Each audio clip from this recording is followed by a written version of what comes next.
Nadakip ng mga otoridad ang top 10 most wanted sa bayan ng General Tino Nueva Ecija nitong linggo, October 17.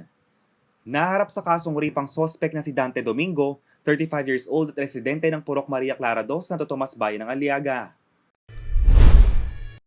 Huli rin sa manhunt si Hidalgo Valdez, 69 years old, residente ng Barangay Bagong Flores, Lupaw, Nueva Ecija, at isang magsasaka na nakilala bilang top 13 most wanted ng nasabing bayan.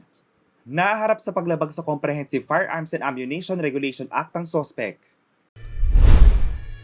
Sa Bataan, arestado ang 19 anyos sa top most wanted person sa bisa ng alias Juan Otofares itong Biyernes, October 15.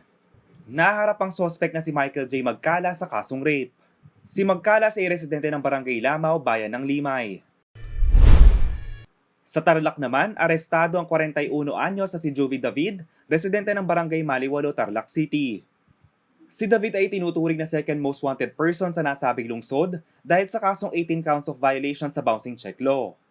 Naaresto si David sa isang operasyon na kinasa ng Tarlac Police sa Barangay Kutkut First nitong Biyernes.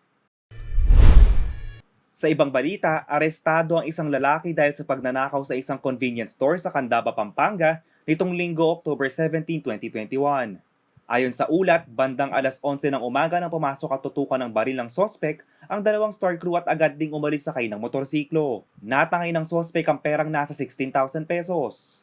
Agad namang ipinagbigay alam ng mga biktima sa Candaba MPS ang insidente na nagresulta sa mabilis na pagkakadakip ng sospek na kinilalang si Alfie de Guzman, 31 years old at taga-barangay Kansinala, Apalit, Pampanga. Naharap sa kasong robbery at paglabag sa RA 10591 o illegal possession of firearms ang sospek matapos ma-recover dito ang perang tinangay at ang baril na ginamit. JM De Jesus, CLTV News.